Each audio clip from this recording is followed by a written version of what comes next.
Hi, guys. Thank you so much for joining us tonight. Thank you, Andre Chez Lewis, for that awesome Ellington selection. I want to welcome everybody to the first session of Jazzonia, the marriage of poetry and jazz. I want to take this moment out to first just ask us all to pause, and we, on behalf of myself, on behalf of the panelists and the National Jazz Museum of Harlem, we just want to acknowledge the collective grief that we are holding with the family of George Floyd today. So I just want to take a moment and offer that and acknowledge and hold that space. So yeah, I just wanted to make sure that we gave mention to that. Again, that was Andre Chez Lewis, our pianist for this whole series. He opened with In a Sentimental Mood by Duke Ellington, and I kind of wanted to give background on Chez. I know him as Chez, so he's from Detroit. He is now Brooklyn-based. He has studied with the jazz legend Dr. Barry Harris, and he's also a Broadway pianist who, in being a Broadway pianist, he also teaches beginner and advanced classes at Riverbank State Park here in Harlem. Chez has also played internationally, and so we're so blessed to have him with us tonight. So I invite you to enjoy a couple more selections by jazz legends Randy Weston and Abby Lincoln. So thank you so much for joining us this evening, and thank you, Chez.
Thank you so much, Ches, for those awesome selections. Thank you for blessing us with your gift.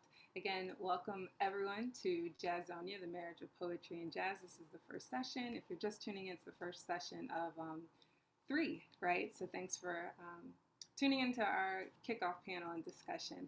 I want to go ahead and introduce the panel that you'll be hearing from tonight. Our moderator is John Reddick, who is one of my favorite historians. He's a well-known Harlem historian, but he's currently the curator and discussion leader for the Harlem Focus series of the Smithsonian Institution's Cooper Hewitt Design Center. Again, he's one of my favorite historians, and he has worked with the Apollo Theater and Harlem One Stop. He's also worked on a number of public art and space projects, including the Abyssinian Development Corporation, the Harriet Tubman Square here in Harlem, as well as the Frederick Douglass Circle. So he will be moderating for us tonight. Also on the panel, we have Shanelle Gabriel, who is a poet, singer, and educator from Brooklyn. She has performed internationally and is known for her feature on HBO's Def Poetry Jam. She's currently working on her 3rd album, and she's also a health activist. And also currently, she serves as the interim executive director of Urban Word NYC, which is a youth organization that uses poetry and hip hop to promote literacy and youth voice. So also joining us on the panel, we have Laura Pegram, who is the editor-in-chief of Quayle Journal, an online literary journal for writers of color. She is a multidisciplinary artist who is influencing a whole new generation of writers through Quayle Journal. And she's an author and educator, a jazz vocalist, and a painter. She's worked with the Scholastic Productions. She's worked with Scholastic Productions, and she has served as the acting director for the John Oliver Killens Young Writers Program.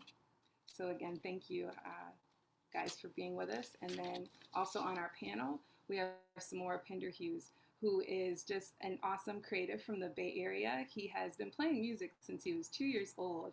A couple of things that I loved about his story, right, is that his mom introduced him to Nina Simone, Fela Kuti, and Pete Seeger, while his dad introduced him to the Delphonics and Tupac and Bob Marley. He has studied under Kenny Barron and Kendall Briggs, and also one of his mentors is Anna DeVere Smith, who he studied under as well. He's currently pursuing a PhD in creative practice and critical inquiry at Harvard. So guys, again, just thank you so much. I'm honored that you're taking time to discuss the origins of jazz poetry and what it means today. So thank you for being with us, and I hope all of you tuning in will enjoy the discussion.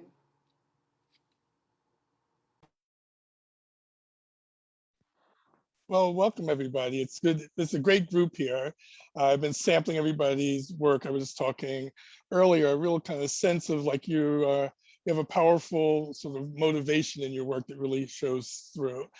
We're talking about Langston Hughes, who's one of my like patron saints, and we're looking at Jazzonia, which he produced for Crisis Magazine in 1923. And it's interesting, he's talking about rivers. This famous piece is like, I've known rivers, but in this piece too, he's going back to the river. This time it's not the ancient river, it's the shiny river. And he's bringing in aspects of like life and culture. And so I sort of feel like when I look at this and think about his work, that he's hearing, I think writers hear rhythms. You know, you hear words and you want to sort of carry the word or link words in rhyme and other ways. And I think there's a kind of rhythm or a beat that's kind of under it. And you think Hughes was going to school and probably hearing, you know, white poets, and he's being taught the canon that's in the school system.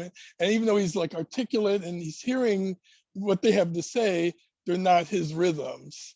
And so I really feel in this piece, he's sort of finding his beat, his rhythm to his words. And I always feel like if you possess the beat, we talked about this a little bit once before, you know, if you have the beat, then you have the message really, and the beat goes over the wall. We think of like the trumpeter, you know, bugle, or you know, the Joshua fit the Battle of Jericho. You know, the idea that the rhythm goes over, and what message we put on it actually can take it even further. You can't stop that. You can stop the printing press, you can stop the other things, but you can't stop the drums or the trumpet over the wall. So I feel like this is a great merging. It's great since Langston's our guy, that he's the first to sort of put it out there, particularly for the modernists, because white writers are talking about jazz and they're putting it in because they realize it's contemporary. It's like commenting on hip hop but not feeling part of hip hop, or commenting on jazz. And so really, we're the first to kind of really bring the two things together and add a message to it. And I feel like the three of you really have a kind of a mission in your message, and it's so honest. I was saying, listening and sampling all your work, I feel like I'm on the open road.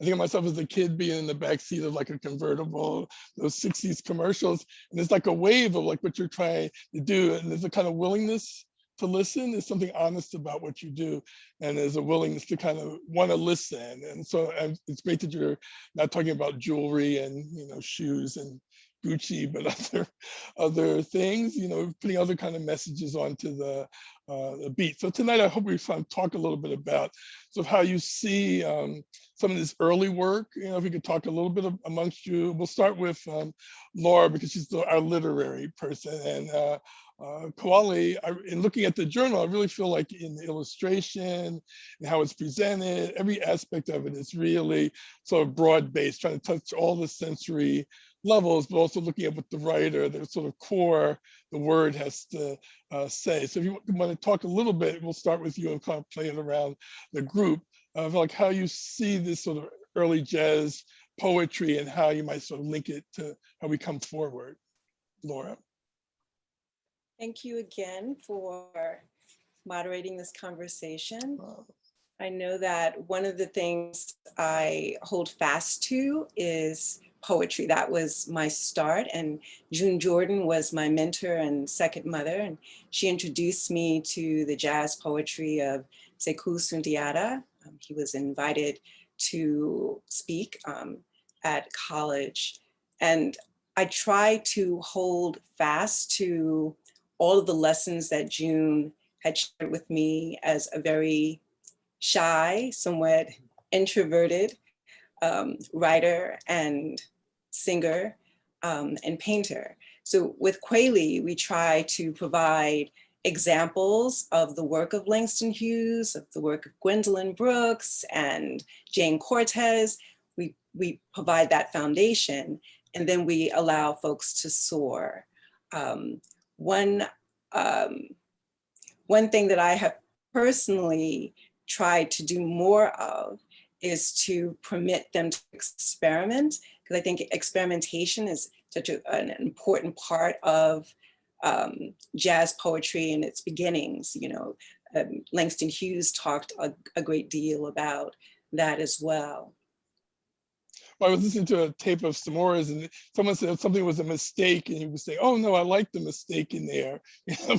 And I do think like that, the experimentation, like pushing it a little bit beyond what's like seems safe, and sort of try something out, which jazz always allows for that kind of experimentation and coming back and coming and going between players. How about you for Shanelle? I mean, I listened to the one for the sisters, the piece you did about to the girls, and I love the playfulness in that, but then also the sort of overriding message is a sense of solidarity, fun, but that kind of sense of solidarity. We have fun, but we have a kind of a mission as well. And I wonder, in some of the earlier poets and their writings, who did you sort of drift toward, or who did you think of? Well, I think of Amiri Baraka. That was probably one of the first poets that I remember ever hearing did anything over music. And and for those, a lot of people don't know, I started out as a singer and then got bit. I thought you had backup singers because I didn't know you. And I heard you do the poetry. I go, wow, listen to this. Look at who her, I have to ask her who her backups were. And then when I read more about you, oh my God, that was her. Really, really was fabulous voice and fabulous. Thank you. And I just like mixed out, like I love, so I've, thinking about that and how do I combine the two things that I love to do, that was a natural fit for me. It's why jazz poetry is, I guess that's why I'm here. Yeah, but it really was. It was a great energy And I had separated the two, and then I really was both like, oh my God, she's the grand slam. You know, really, really enjoyed it. Thank And you. and Samora too. It's like there's I was saying there's a kind of innocence, and I say innocence in a good way, and it's not naive. It's like kind of there's a journey that comes across that I feel is really, really powerful. And you sort of see like Nina Simone, even people who started out maybe with not a mission, like as a singer or a performer, Abby Lincoln, and you see that they find movements that are going on in their time, and they sort of change. They kind of change up from what they were. So even someone like Abby Lincoln, she said she could not do Billie Holiday anymore because she realized like my man loves me, but he beats me too, and all that. No, I don't want. She said I don't want to sing that shit anymore. You know, she wanted to go to more, you know, look at sort of life in a different way. And I do think poets, in that deeper way, kind of initially with the words, start out with something maybe a little more playful, but also solid, and then the rhythms kind of find a sort of a partnership. You know, we could talk a little bit like some more in your work, how, you know, you sort of play both sides of that, both the musical side and the meaningful side. How do you kind of work that out? Yeah, well, thank you. I mean, first of all, I'm honored to be here with y'all. You know, fans of everyone, and also, you know, I'm like half split because when you said June Jordan, I'm like, I just want to have a conversation with you about June Jordan. You Well, know, go I ahead. mean, that's We can. you know, but and I also want to say in the subject of poets, I'm mostly just a fan of poets. You know, I'm a lyricist and I'm a fan of like music and language. But I grew up in the Bay Area. You know, around basically everyone around me was a part of Youth Speaks, and that's kind of how I learned about what it was to be anything revolving around art, whether that's music, whether that's poetry, or even just a conscious thinking, feeling person, you know, expressing through the work. I would go to the poetry slams and I would be moved, you know, and I'd be like, oh, okay, I see other young people that are being really honest about like what they're going Mm. through. It was really the only place where that was really happening, you know, and a lot of times in music it can be very especially in a young age, like there's not as much, sometimes it doesn't feel like there's as much room to like be as just like I'm gonna spill myself out on this table, you know, and be really really detailed about it as it was when I would see poets do that, you know. And so I say that also to say, you know, just I have been hugely impacted by the poets coming from urban word. I'm a big supporter of urban word, you know, really want everyone to support urban word and support the young poets, because really they're the ones that are always like up in the bar, you know, they're always coming more and more incredible. So you know, for me, like I said, I'm just a lover of poetry. I'm just very inspired by these folks and inspired by the poets around me. And a lot of times I think the poetry for me can be an entryway, just as I've talked about as a young person, it was an entryway. It's still an entryway for me to sometimes um find a way to be really, really, really expansive about the complicated nature of feelings in the midst of the private and the public at once, Mm-hmm. you know, because it's never one thing. It's always everything at the same time going on. You know, you're being affected by what's going on around you, and you're being affected by all the violences. You're being affected by the ways you're trying to heal yourself. And then you're also trying to move through, you know, and understand yourself at the same time. So the poetry has just always been a way for me to try to understand that and be impacted by it and respond to it in turn. Well, and thinking about that, I mean, all of you either live or pass through Harlem, and there's a kind of legacy. Like for me, my background's in architecture, and so when I walk down the streets and I can connect, you know, the boulevards to the Black soldiers returning and realize they passed these very buildings, or be in front of Langston Hughes's house, it reverberates for me. And I have this real desire to kind of keep the physical, you know, and I'm sort of curious moving around Harlem as it's changing, and sort of the contemporary Harlem. Like if you all could talk a little bit about how that connects you with your work, or how that helps you connect with the past a little bit. Does it empower you? How do you feel about some of the changes? You know, 'cause that's going to be part of your physical legacy. Like what kind of places kind of connect to you? Would you do a, you know, would you write something about the way he talked about clubs? Would you write about well, the Lennox Lounge is gone, but say Marcus Samuelson's place, or is there any places physically that are sort of the Harlem Renaissance places for you today, if you move through Harlem, if you could reflect on that a little bit? Anybody? I mean, I think of, I look at the Apollo Theater. I look Mhm. at, you know, I think of the Alhambras Ballroom, which was, you know, I think I worked in Harlem for a while, working at a high school up there. I'm from Brooklyn, born and raised. And Brooklyn, you know, a lot of us don't go uptown. We stay in Brooklyn. We all stay in our like boroughs, our communities. And so I didn't really get to explore Harlem till a lot later, and not knowing the legacy as I was even walking in it. And I think that over, you know, the course of my adult years was when I really delved into the history.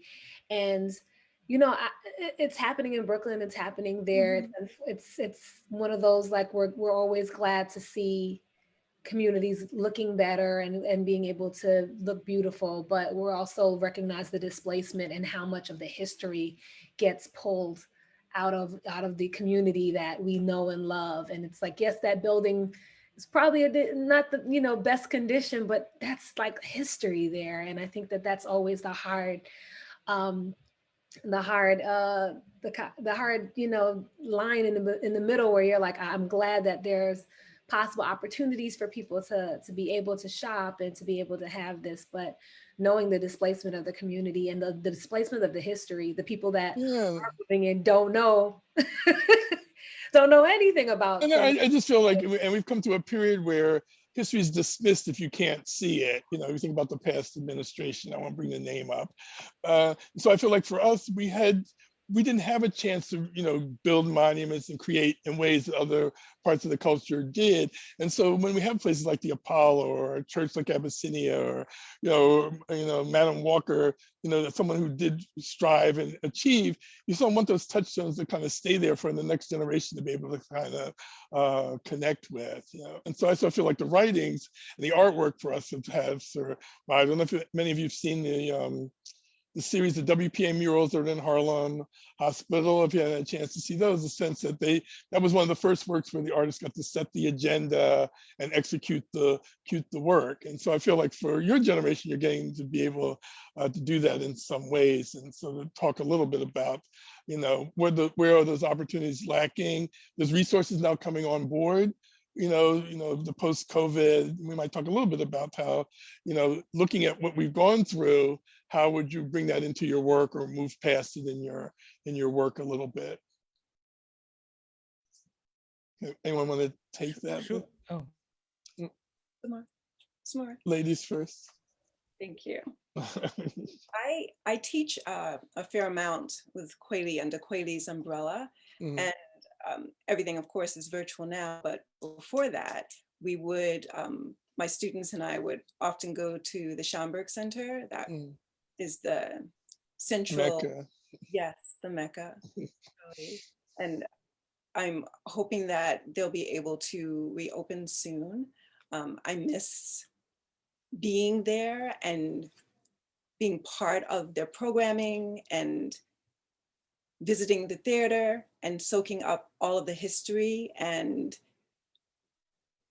one thing that I love to do as well is to spend time with the archives. You know, I tell my students to focus on the research to see how much they can communicate within the space of a line, how much they can work with the weight of each word. Those were the lessons that I learned when I was a young poet, when I was first starting to write and learning to trust myself, which takes some time. But certainly the Schomburg and Harlem Hospital as well, which has a community center. There are times when vocalists would be performing in the auditorium hospital, the last time I was there for a performance, I believe it was Gregory Porter in performance with, what's the name of the pianist? I'm drawing a blank of the name of the pianist, but it was a brilliant afternoon, 2-hour concert that just lifted us all up. So between the Schomburg Center, Harlem Hospital, and the Studio Museum in Harlem, that feeds me, nurtures me, restores me. And you do feel with those institutions, there's a continuum, which you sort of feel like you're part of. So to play the Apollo, to have your work shown at the Studio Museum, and you feel like you're connecting with this other generation, that there's a legacy going on, that you can feel good about. And I mentioned Gregory Porter. I mean, it's to see him at Jazzmobile, all these places. It was totally accessible artists, and to see them sort of break through, it's really, really wonderful. And speaking of that, can we think of a couple sort of contemporary artists or poets that you sort of feel are sort of mixing both music, sort of jazz and poetry together, that you find are very strong, that you can think of? I mean, we were talking about like, I think of like Common and doing the Glory, in terms of like being like super popular, but also taking an issue and tying it to music and tying it to a film, and all that kind of enhanced the kind of storyline. Wonder if we could talk about that a little bit. I'll tell you some folks that I think are in the lineage that I definitely like. I'm a big fan of. One is another brother from the Bay. His name's Tongo Ison Martin. He's brilliant, and he actually does some really interesting collaborations with musicians. And he's just somebody that's clearly like very like listens to the music all the time, and also just always speaking truth to power. Mahogany L. Brown. I should be taking notes. Like I'm out of the loop. So this is helping me. I hope I'm the average viewer, and you guys are educating us. So yeah, no, I mean there's a lot, of brilliant folks, and I'm sure Shanelle knows even way more than I do. But we could, the tradition is like alive, and I also want to give it up. And this is not somebody that I personally knew, but just Mom's Grant passed away recently, and was also just another brilliant, in my opinion, under-recognized, just like one of the titans. So just want to give it up to him, and like if there's people are able to check out his works, they'll live forever for sure. But there's a million beautiful, brilliant writers, performers. I just started working on a collaboration with Joshua Bennett that I'm really excited about, who's another brilliant, so I love seeing these smiles. Wow. That's the other thing that I was thinking about with what they're saying too. But see, now you're passing that on to the people that are viewing. I mean, I think people who value your work. I mean, I think that's a job for all of us in a certain way. It's like all of us can't know everything, and so we really look to people who really have their heart in it, and kind of help lift and put out the other voices and other rhythms and that. So this is great to hear what everybody doesn't maybe know today. There are people they could be looking up and thinking about more, and everybody's accessible today in certain ways that when I was in school, if you didn't go to certain places, you couldn't get this information, and now you can go online. Just you mentioning those names will send people out looking for their work. So that's a good thing. So, I'm excited to hear about Joshua. He had posted a little bit on social last week. It was a photograph, and you saw musicians in the background, but he wouldn't say much beyond that. So I said, I'm waiting for more. Yeah, and I will say this, you're absolutely right, John, about how like everything's so accessible. I think that's something that is very different, because I didn't discover, honestly, I knew Maya Angelou, I knew Amiri Baraka because I had one teacher that mentioned, his work and shared it in class, but those were the only ways, like you had to kind of dig it up. And now, I think that the accessibility is so amazing. And Samora just named so many people that have been connected to both me personally as well as to Urban Word, where I work. And like Mahogany Brown's our artistic director, and today's her birthday actually. So Oh, you know, wow. but like, you know, I think like a Jay Ivy and a lot of the work I get to do with young people is connecting them to people. And sometimes they have no idea who these people are. They just know that they wrote in their notebook and this organization lets them write more. And we'll bring people in and I'm like, Google this person. Because they're Well, I think that's the challenge, because either you can end up online in a rat hole, you know, just going down one narrow path, or it can take you to all these other places. And I think as an educator, to me, that's the bigger challenge, is to make kids, you know, expand their view, because it is accessible to them as opposed to narrowing it down. You know, explore other people's, you know, other cultures. It's all accessible to us now. yeah, but by beholding, I mean, it's one of those things by beholding. You don't know what you don't know until someone shows Exactly. you. And I think Exactly. these spaces, and then and it's something that's cultivated too. I think, you know, growing into the world that I'm in, you know, now, and the spaces that I've been in, I didn't know other people were doing this. You know, I look at okay, I used to explain to people, and I think of when you mentioned artists that do this, everybody used to be like, you're like Flowetry. Like that was the only comparison that people could give me for myself. And I'm very much the reason why I look at Amiri Baraka and not necessarily, you know, Langston Hughes.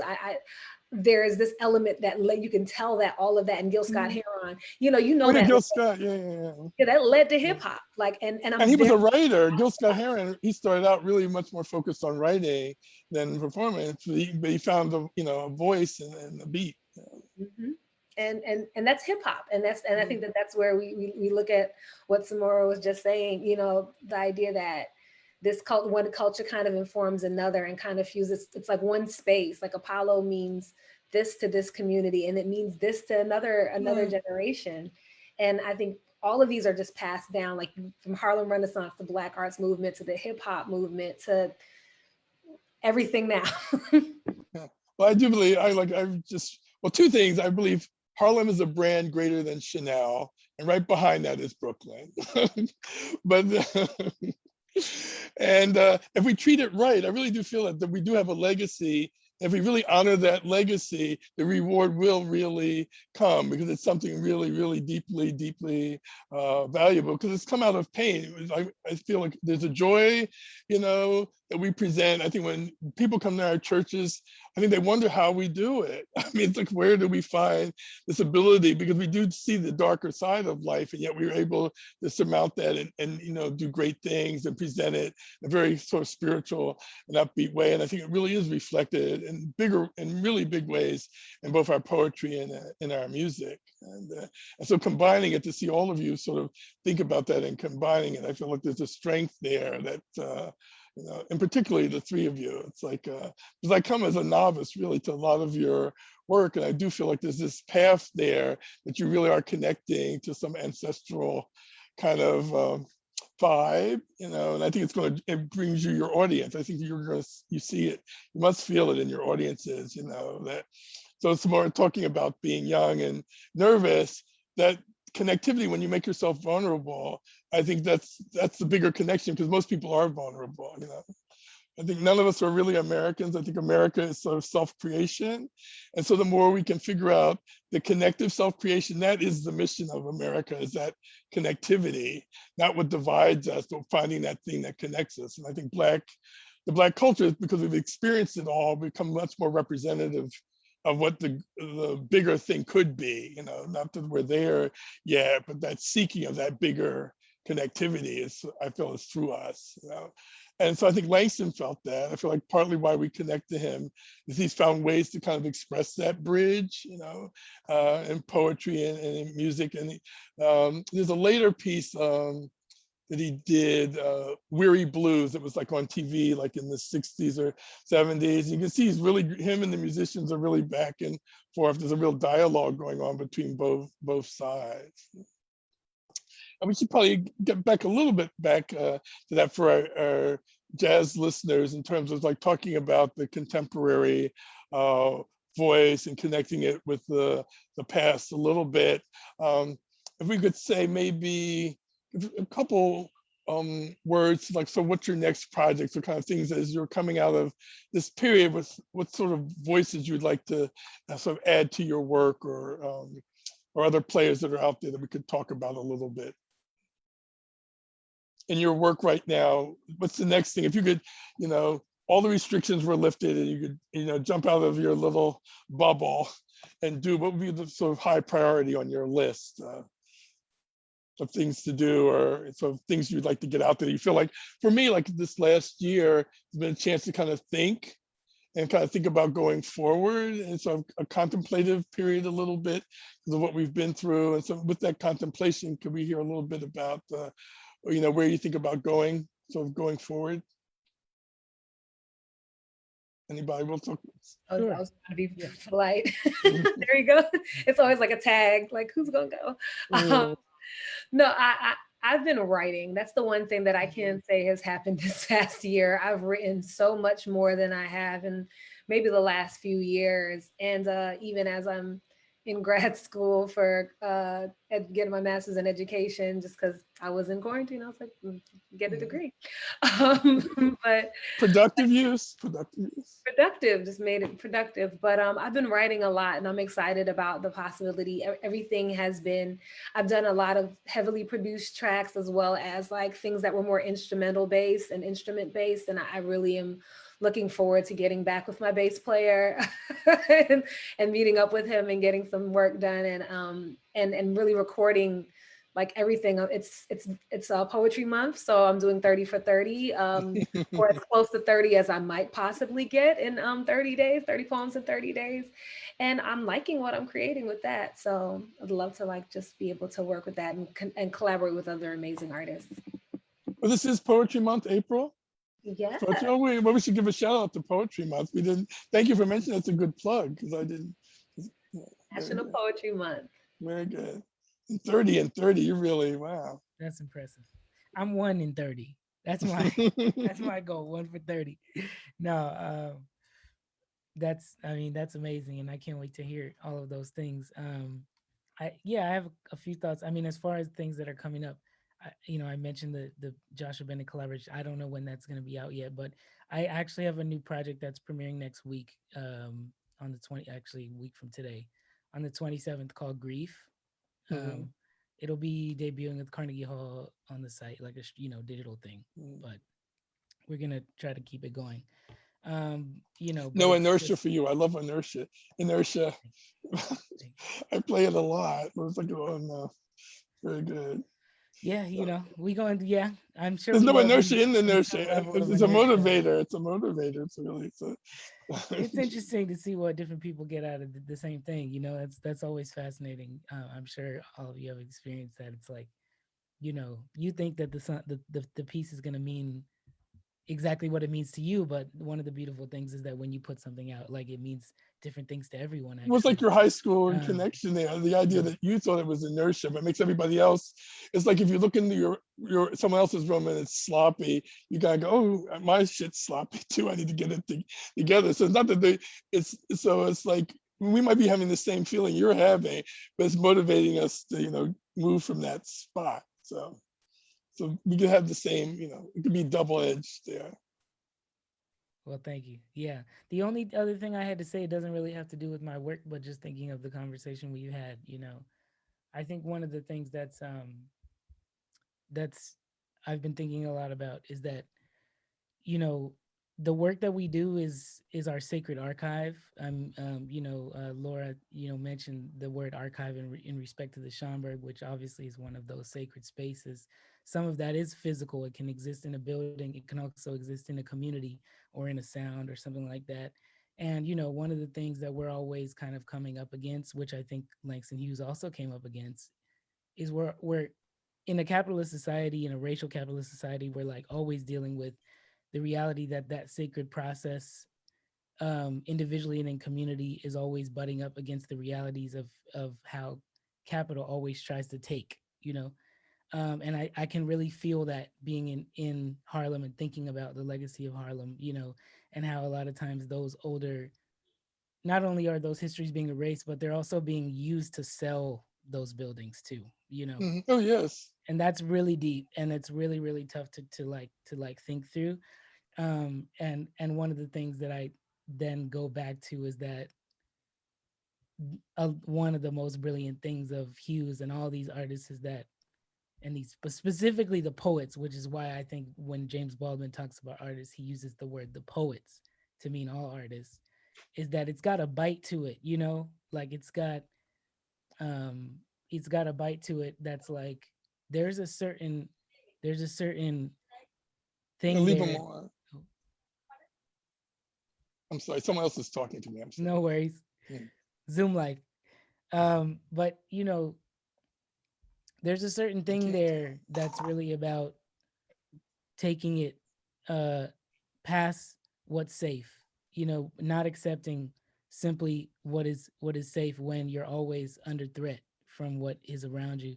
You know, you're really moving towards uh this space that's going to actually move us towards somewhere different, and in order for that to happen, you got to go past what everyone is comfortable with, you know. And it's just something I'm thinking about a I lot. mean, you think about it, I mean, Langston Hughes was at Columbia, it wasn't serving him, he left. Nina Simone, I mean, Miles Davis was at Juilliard, he left. It's like, you have to have a certain value system of your own that's going to move beyond the standards. And so I was in Harlem in the 80s, and you just think of all the ball players that could have bought houses and, made a commitment to that cultural life. Even Spike Lee talks about Brooklyn, and he really motivated Brooklyn when I first came here, and now he lives on Park Avenue. It's like, he had the ability to bring all those players and stuff to come live right there in that neighborhood. So we have to stop being enticed by some of these other things.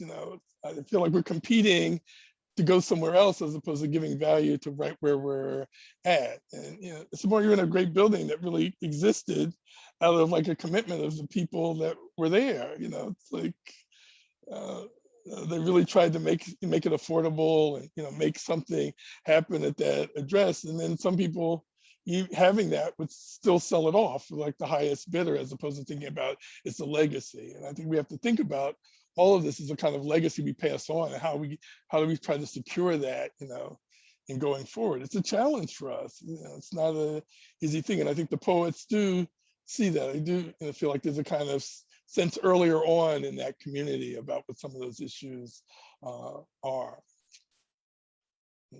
And not just talking about, even though Langston starts off about the shiny, you can talk about the shiny river, but you can also talk about the ancient river. It's the ability to see both things and the value, the joys in it, but also the value in longevity and some of these other things. Anyway, enough. I could quote another poet, the poet Sean Carter, also known as Jay-Z. He actually talked about that, like the idea that, and I think that there's also the disconnect of the generational disconnect of legacy, whereby for those of us that did get, our families got access meant bigger, meant other, meant I'm leaving the hood, meant, like those kind of things. And that's something that was instilled in us, that if we want to do better, we have to leave where we are. And of course, that's, how things get taken over. That's how gentrification happens. That's how things get commodified. And also realizing that sometimes legacy means leaving behind the notes on how to do the thing. And, when you have people inheriting a house and no will, when you have when you're inheriting a organization, and the organization wasn't sustaining and wasn't like actually thinking about that kind of sustainability, which is, real, because we didn't have blueprints to a lot of these things. And also recognizing that systemic oppression that has led to a lot of our organizations, our buildings, our spaces being taken from us from under our feet. I think that it does become less about maybe, people knowing to value it than people knowing how to value it, knowing how to sustain it and how to keep it, and what value things can be. There's a lot of people that sold houses in Harlem thinking that suitcase that person brought by was a whole lot of money, and not thinking about, the legacy that's going to make this building worth 3 times that once they sell it. So Well, I think it's even tougher for artists. I mean, a building, at least the family will fight over, who's going to get the house or whatever. Somebody wants to live in it. But for artists, it's harder. Artist dies with, 500 works in his New York apartment, and the landlord can padlock the door, and let if there's no will. I mean, so for artists, I think it's even harder because it's not always as tangible. It seems as tangible. You think of the things that are in the Schomburg, if there wasn't the Schomburg, and even they can't take everything that, that should be there. It's hard. It's really, and I think artists thinking about, all of you, and then thinking about the legacy of what you're creating, 30 poems in 30 days, it's like, well, are they going to be in a drawer, or are they going to be in at least a fireproof box? Even the online, everyone thinks everything's accessible because it's online. I mean, online in your computer, but your son or daughter don't have the password, and the technology starts to change. All those pictures, all those images, all those like notes that are in the computer, could just end up, in the trash somewhere. So, thinking about, legacy in all those different ways, it's a gift to the next generation if the next generation has access to it. So I do encourage creative people to think about that as well. It's even as important as the physical house, is the spiritual house, and how we sort of make a legacy of that. We're getting on some really tough subjects tonight, but I think the poets think of that, I think there's a deeper heart in sort of poetry, because it's making yourself vulnerable, you're moving language, you're doing a lot of things that aren't the norm, and so taking what other people see as the norm and kind of shifting it around, whether it's in word and beat and music, it's a challenge. I think even a comedian, I think we don't pay as much attention to comedians as we should, because each generation comedian, he seems obsolete to the next generation because he's pushed, us to another level. We see the irony, because comedy is irony. And when we laugh, we're really laughing at the punchline of, we thought fat and the punchline was skinny, And by doing that, whether it's a Richard Pryor or some of these other comedians, they really do think, they took us to another place. So like Burt Williams most people don't even know who he is, and yet in his generation, he kind of pushed thinking to another place that he seems obsolete, or he's the bridge. And once that bridge is crossed, he seems like negative. And that's what I fear about hip hop. A lot of the imagery of hip hop is going to come across as negative or gangsterish or whatever. And I feel like it's going to be the same in a certain way that blackface gets dismissed. It was a bridge that got people to another place. And now we don't like some of the ugliness of it. And the genius of those early players gets lost because it's colored with these other things. But they, they found the beat, they took the generation to another place, and they get dismissed. And so how do we look at that and be able to talk about it? And I feel like some of the artists that go to the intellectual level and sort of in these halls of power, how do we sort of say we need to look at all of it? Like as Black people, I feel we should be ashamed of nothing. Because in it, we had to do a lot of things to get to the other side, and to be able to give value and discuss it is like a harder discussion, I think Burt Williams does has a place. There's a lot of those comedians and people who did things in the Bridge building that, that found audiences amongst our people, not just, it wasn't all negative. And how do we capture that? Because I remember hip hop, I'm from another generation. So hip hop came from a youth culture and a lot of sort of gangsta images, but it possessed the beat. And that beat still goes on. And that beat is the foundation to a lot of other things. And a lot of those players, we don't know who they are. And I feel like we owe them a certain homage. They shouldn't get dismissed. And how do we capture that and write about it and talk about it? Well, Craig D, I'm sorry. Go ahead, Samora. I'm talking too much. No. I was just gonna say that I just felt like we had skipped Laura as far as what she's up to right now. I would love to hear, and I'd also just selfishly like if you could talk a little bit more about your experiences with June Jordan. I feel like I'm taking over, but I'm gonna do that because it means a lot to me. Like she really foundationally changed my life. Like her work. I mean, I never met her, but and I also would love to know what you're up to. I have so much respect for your work. Oh my gosh, can we start with June? Uh-huh. Start with June. June changed my life from the moment I met her. I was taking a class that was meant for upper class students, but I had shared some of my writing and she says, certainly you can join. She helped me to see that whatever I dreamed could be realized. And that was pretty powerful for someone who was very shy, painfully shy, who did not trust the gifts, even after they were pointed out to me. I just thought that they would be my quiet little home projects, But because of June's influence and because of her faith in me, the ideas I had for my writing, for my music, and for my painting moved beyond just that hobby kind of phase.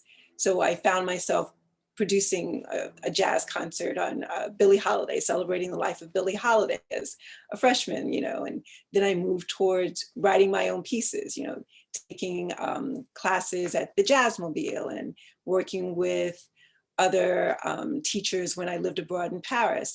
This was all June's influence because she told me whatever I dreamed, I could make happen. Kwei Li is another vision. When I first started Kwei Li, there were a lot of folks who asked me, well, what do you know about running a nonprofit? I said, I have a passion for lifting up writers and illustrators of color.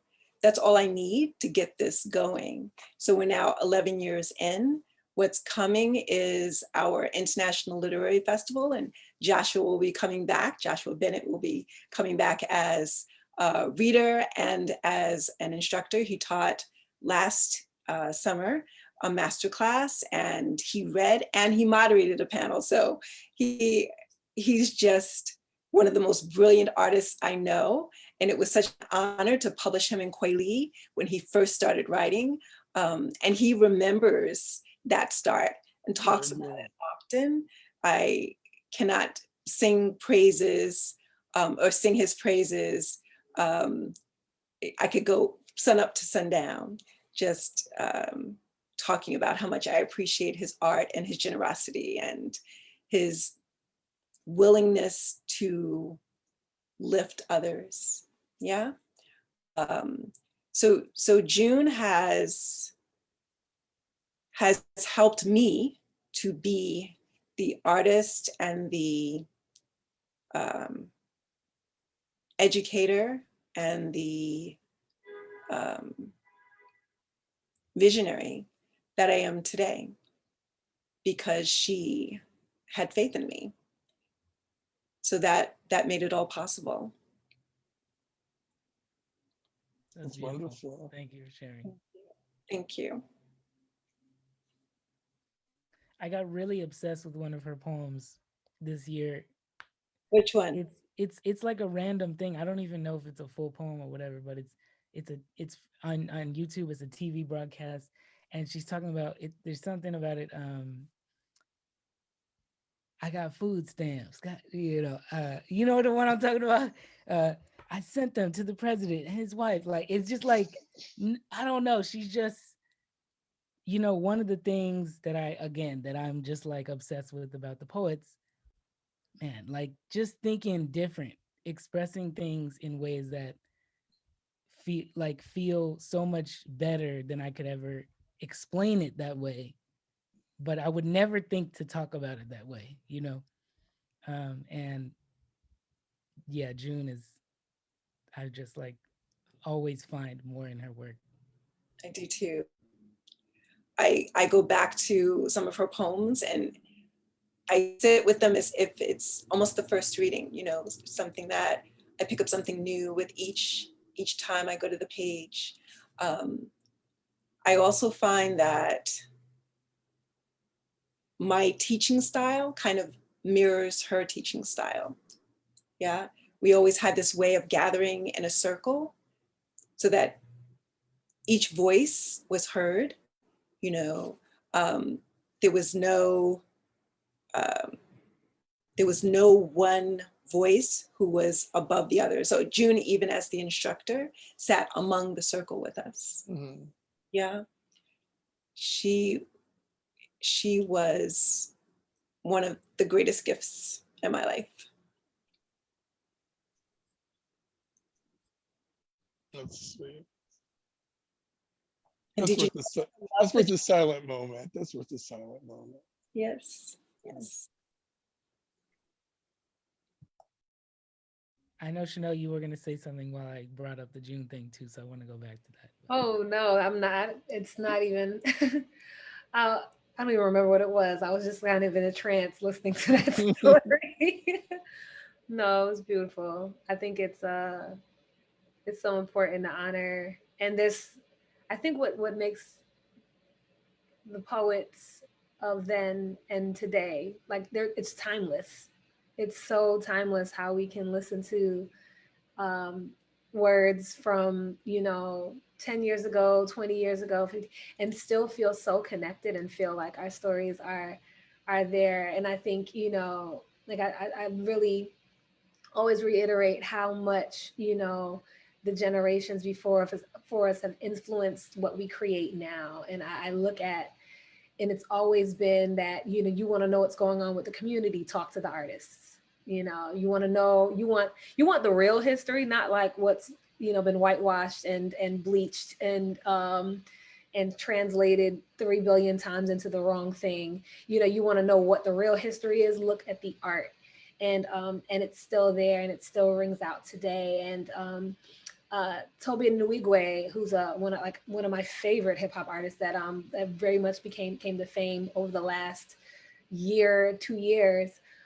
He actually redid another version of the Revolution when the Revolution will be televised. He just redid it maybe a few months ago, and it's absolutely brilliant. And it's literally like a contemporary spin on it, but it pays so much homage to the original. And I just see that we can keep recreating its legacy. Well, I think that's the afterlife of all of us, really. I mean, like we talked about June, and when people talk, what's the after, the hereafter, whatever, I feel like those are the connections that are truly the hereafter. It's the sort of mark and the energy other people give and pass on to other people. So June sort of inspired your teaching skill, because you can see the genuineness in what she did. And I feel like if you touch God in a certain way, in that broader way, if it's that deep, it will go on. That is the afterlife. And I think artists sense that. They're pedal to the metal in a certain way, and appreciating that. So true.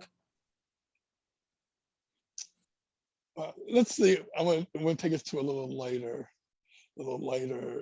note. We haven't talked about sort of like poetry in sort of a comic sense. Like I like to hear about June talking about the food stamps, and because it's like she's thinking about something that's commonly out there amongst, like, in our culture, periodically there's things that we're flooded with. Like I'm sure someone's going to do something about the check that we all got for COVID.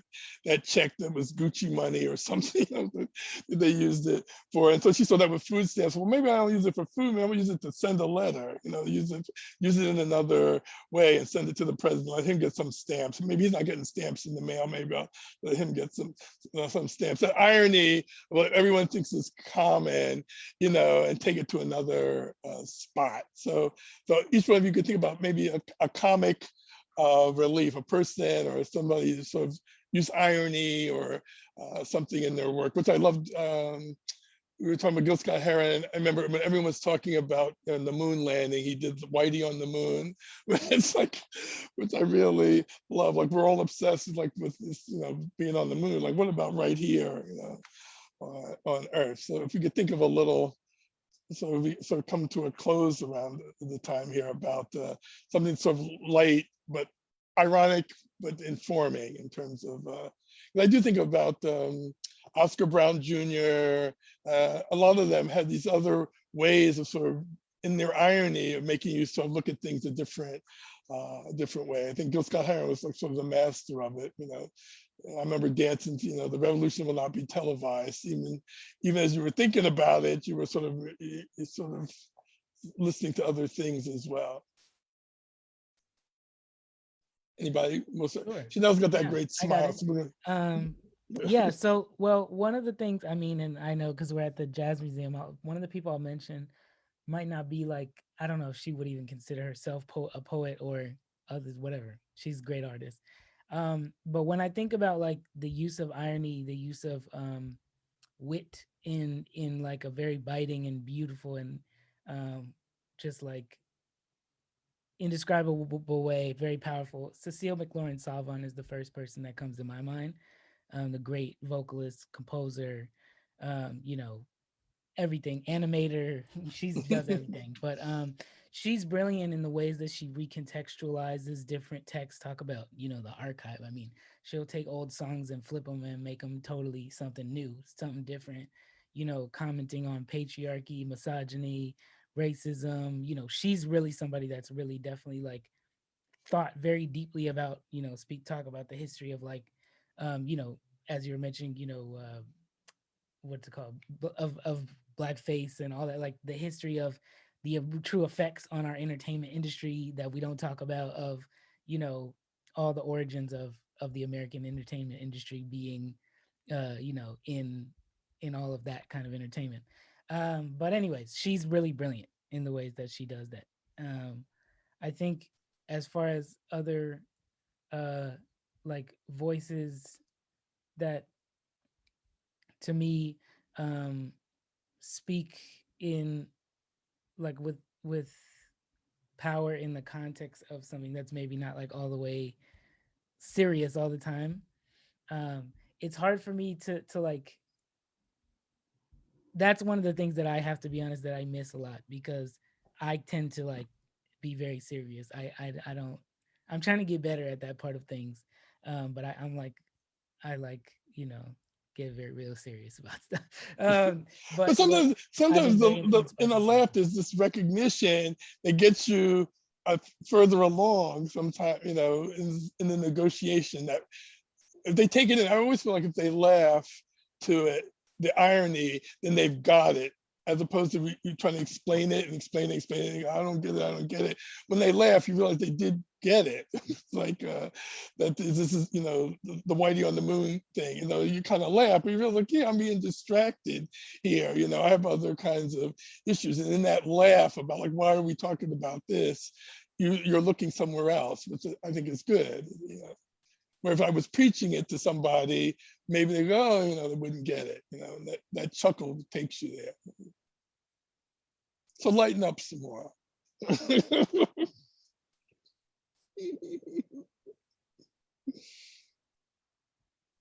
June had this way of making you laugh at the most difficult moments. And that was a gift. It was hard. Like, I tend to be very serious and would find myself rolling in laughter by just one thing that she said that I didn't see coming, so it's a special gift,